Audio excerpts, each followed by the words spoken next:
ससुराल से मायके तक। ये कहानी शुरू होती है नोएडा सेक्टर 25 की फ्लैट नंबर 208 से, जहां प्रिया अपने परिवार के साथ रहती थी और वहीं बगल में रहता था सुमित। सुबह के 7 बजे सुमित प्रिया को आवाज लगाता हुआ सीधा प्रिया के कमरे में जाता है और उसका पैर खींचते हुए उसे हॉल में ले आता है। कितनी देर से कॉल कर रहा हूं मैं तुझे, फोन साइलेंट पर करके सो रही है महारानी। अरे पैर छोड़ता है कि नहीं तू, इरिटेट मत कर वरना मुक्का मार दूंगी। मोटी भैंस हो रखी है खा खा कर। उठने वाली थी ना आज तू जल्दी, तुझे ही जिम का भूत चढ़ा था। कब से जिम के बाहर तुम्हारा वेट कर रहा हूं मैं, और तुम यहाँ नींद पूरी कर रही हो। आवाज दे देकर मेरा गला फट गया। तो सो भी नहीं गया मैं, रात के 2 बजे तक तो तुम्हें चेस खेलना था। कैसे 6 बजे उठती मैं? अच्छा अब तो उठ गई है ना तू, जा, कब से तेरी राह देख रहा था बेचारा। वही तो आंटी, ऑफिस से छुट्टी ली थी मैंने सिर्फ प्रिया को मोटिवेट करने के लिए कि वो खुद को फिट देखकर पॉजिटिव फील कर पाए, और फिर मैं इसे ड्राइविंग भी सिखाता। पर अब देखिए। अच्छा तो मैं मोटी लगती हूँ ना तुम्हें? ठीक है सुमित, जाओ। मोटी सिर्फ मैं कह सकता हूँ तुम्हें, दैट्स माई लव। और कोई तुम्हें कुछ कह दे तो मुंह ना तोड़ दूं मैं। देखा कितना ख्याल रखता है तेरा सुमित। वैसे बेटा, प्रिया को पहले इन चीज़ों से फ़र्क नहीं पड़ता था, पर आजकल तो दिन में 2 वक्त ही खाती है, वो भी कभी आधी रोटी तो कभी एक। हम तो पूछ पूछ कर परेशान हो गए, पर बताती नहीं। मुझे तो लगा था कि तुम अपनी ड्रेस पे फिट आने के लिए जिम करना चाहती हो, पर ये सब क्या है प्रिया? तुम जैसी हो परफेक्ट हो, तुम्हें खाना छोड़ने की क्या ज़रूरत है? किसने बोला है?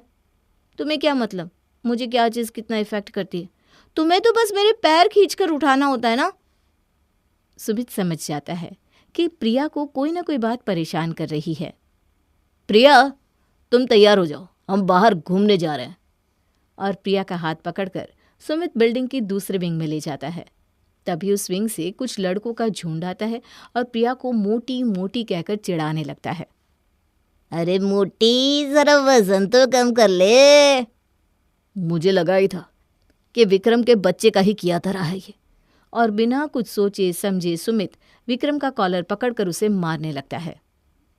प्रिया तेरी गर्लफ्रेंड है क्या? अरे मैंने उसे कुछ बोला तो तुझे गर्मी क्यों लग रही है? शादी करेगा क्या उससे? नहीं ना, यूं ही घुमाकर छोड़ देगा ना, तो फिर ये ड्रामे क्यों कर रहा है? प्रिया मेरी सब कुछ है, और उसे कोई कुछ बोलेगा तो मैं उसे फोड़ दूंगा। सुमित और विक्रम की लड़ाई देखने पूरी सोसाइटी इकट्ठा हो जाती है। ये सब क्या कर रहा है सुमित, कहीं उसे चोट ना लग जाए। अपनी बचपन की दोस्त की रक्षा कर रहा है। सही बात है, फोड़ देगा तू मुझे। हाँ, हर जगह लेकर घूमता है, चप्पा चप्पा जानता है। तू उसके घर के आगे पीछे घूमता रहता है, फिर कौन शादी करेगा इससे? प्रिया और मेरी शादी बचपन में हो चुकी है। जिस दिन मैंने इसे दोस्त बनाया था तब से उसे अपना सब कुछ मान लिया था, तो हमारे फेरे की तू तो चिंता मत कर। ये ले तू। इन सब से घबराकर प्रिया सुमित के गले लग जाती है। देख लिया सुशीला जी, मैंने तो कहा था, अब बेकार में फिक्र कर रही हैं। पर इतने लोगों के बीच में जो सुमित ने कह दिया, उससे हमारी बेटी की इज्जत पर फर्क पड़ सकता है। जिसने ये बात कही है अब वही इस बात को पूरा भी करेगा। वैसे भी बच्चे बचपन से साथ रह रहे हैं। मैं तो हमेशा से चाहता था कि मेरे घर बहू बनकर प्रिया ही आए, और अब ये सब देखकर लग रहा है सुमित खुद प्रिया को लाना चाहता है।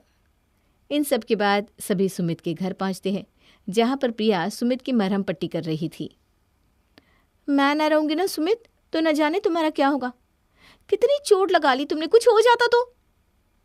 मैं कभी ये बर्दाश्त नहीं कर सकता कि तुम्हें कोई कुछ बोले प्रिया, और जब तक तुम हो मुझे कैसे कुछ हो सकता है? और अगर ये चली गई तो? चली गई क्या, जाना ही है एक ना एक दिन उसे अपने ससुराल। नहीं, प्रिया कहीं नहीं जाएगी पापा। और ऐसी बात है तो बोलो प्रिया, कब करनी है शादी? कल कर ले। किसी काम की नहीं हो तुम। ऐसे कोई प्रपोज करता है क्या लड़की को? तू लड़की है, किसने बोला? और जब तेरे साथ ही रहता आया हूं तो प्रपोज करने की क्या जरूरत है मैडम? जहां तक रही प्रपोज की बात, वो तो तुम अब शादी के दिन ही देखना। और बिना देरी किए दोनों परिवार सुमित और प्रिया की शादी की तारीख निकालना शुरू कर देते हैं। पंडित जी को बुलाकर एक तारीख फाइनल कर दी जाती है और फ्लैट नंबर 208 से प्रिया जी की शादी हो जाती है 207 में। विदाई के वक्त मेरी लाडली मुझे छोड़कर जा रही है, मुझे नहीं जीना। मेरे जीवन की जमा पूंजी मेरे जीवन से जा रही है। बस एक दीवार की तो दूरी है मम्मी जी, आप क्यों परेशान हो रही है? मैं बहुत अच्छे से ख्याल रखूंगा आपकी बेटी का। दिन भर तो मैं आपके पास ही रहूंगी, अब क्यों फिक्र करती हैं? और बहू बनकर प्रिया अपने ससुराल आ जाती है। अगले दिन एक अच्छी बहू का फर्ज निभाते हुए प्रिया 6 बजे उठकर कमरे से बाहर आती है। 9 बजे उठने वाली हमारी प्रिया 6 बजे उठ गई। अरे बेटा, तूने तो सच में खुद को बहू मान लिया। कोई ज़रूरत नहीं है इतना टेंशन लेने की। तू तो मेरे लिए वही प्रिया है जो मेरे सामने बड़ी हुई है। नहीं मम्मी जी, अब मुझे दोनों घरों को देखना है और वहाँ मम्मी पापा के पास भी कोई नहीं है ना। मम्मी पर सारा प्रेशर आ गया होगा। तो मैं सोच रही थी थोड़ी ज़्यादा सब्ज़ी यहाँ बना लेती हूँ ताकि सब्ज़ी मम्मी को दे दूँ, फिर रोटियाँ तो वो खुद सेक लेंगी। प्रिया ये कह ही रही थी कि तभी सुशीला प्रिया को ढूंढती हुई उसके फ्लैट में पहुँच जाती है। कहाँ थी बेटा? तुझे बिना देखे तो रात काली हो गई मेरी। हाँ बेटा, पूरा घर ही सूना लग रहा है। ये तो बड़ी टेंशन की बात हो गई अंकल जी। बस एक दीवार पार कर प्रिया यहाँ आई है और इतनी तकलीफ हो रही है आप लोगों को। तो ये दीवार तोड़वा देते ना सुशीला। शादी के बाद से ही हम बहनों की तरह रहते आए हैं। मैं तुझे इतनी तकलीफ में नहीं देख सकती। वैसे भी क्या फ़र्क पड़ता है, हम दोनों परिवारों को एक दूसरे के घर पर आने जाने की आदत है ही। अब एक साथ एक ही घर में रह लेते हैं, है कि नहीं प्रिया? तोड़ दो ये दीवार। और अगले दिन लेबर को बुलवाकर दोनों फ्लैट को एक फ्लैट कर दिया जाता है।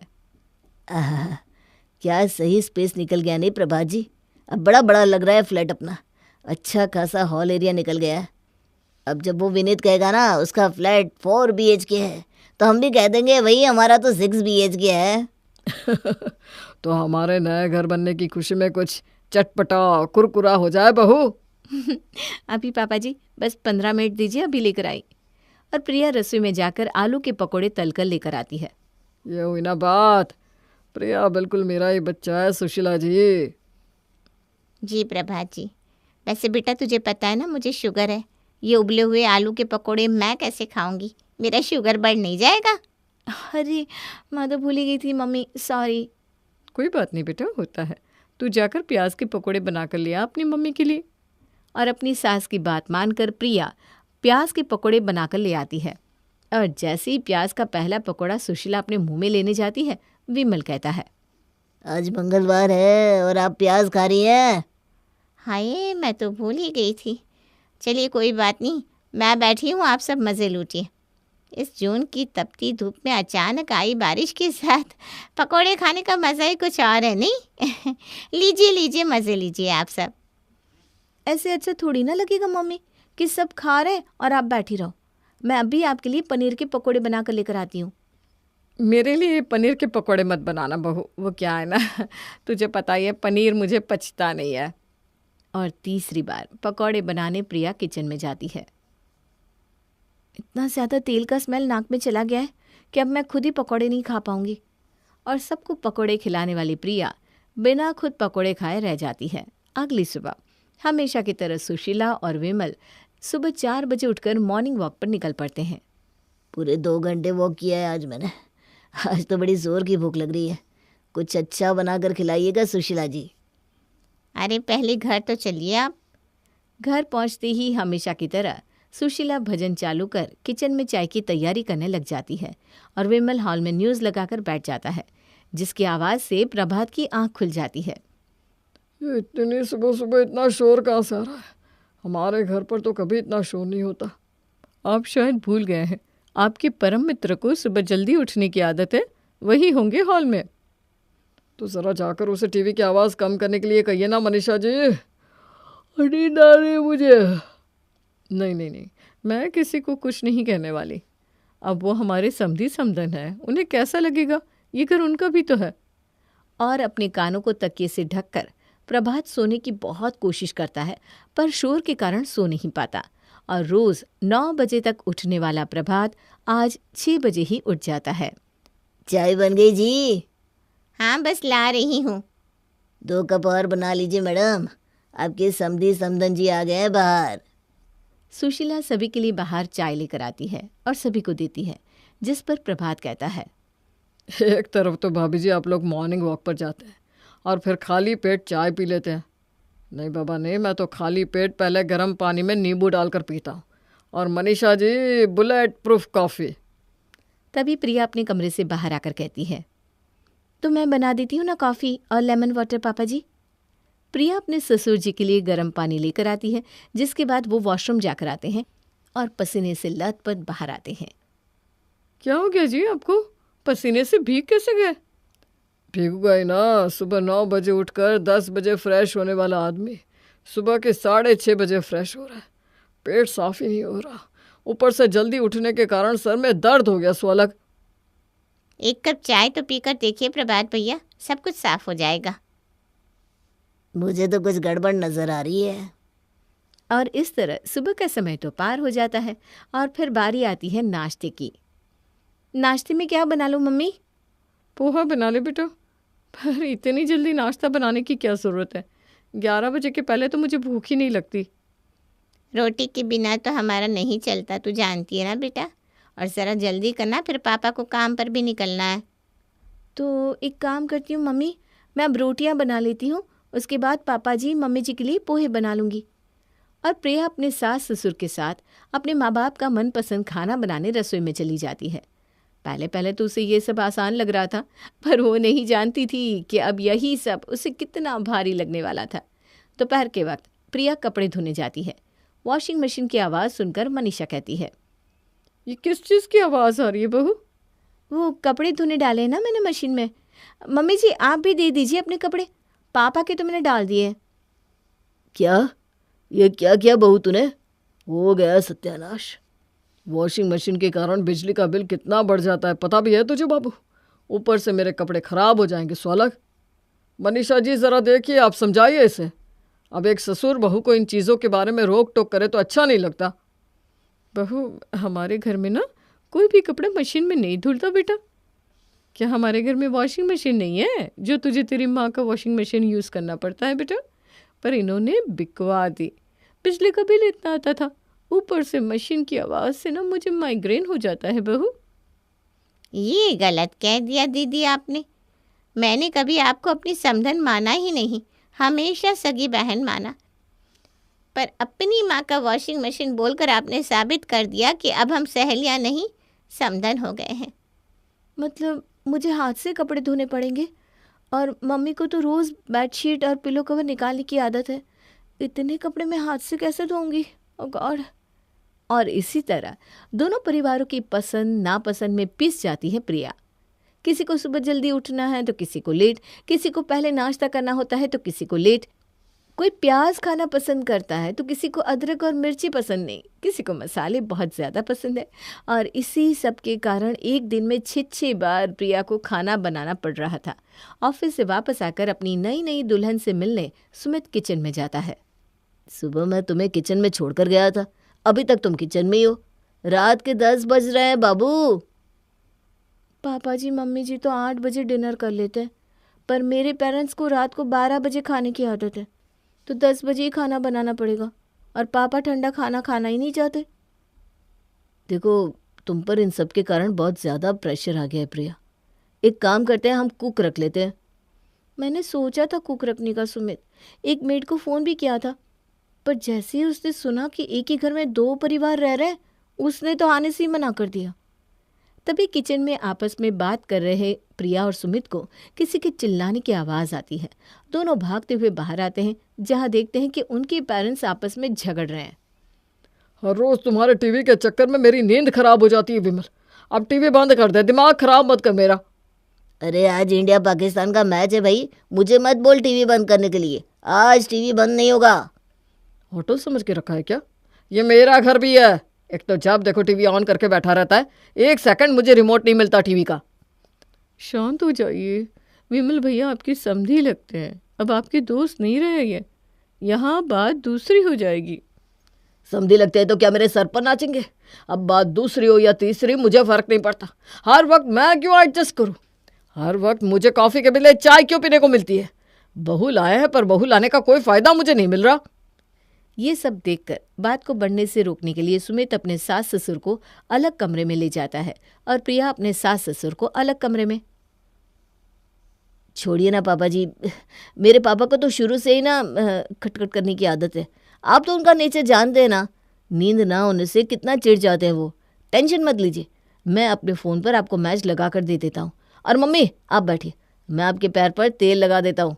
आर्थराइटिस की प्रॉब्लम है ना आपको, आज तो मालिश भी नहीं हुई आपकी।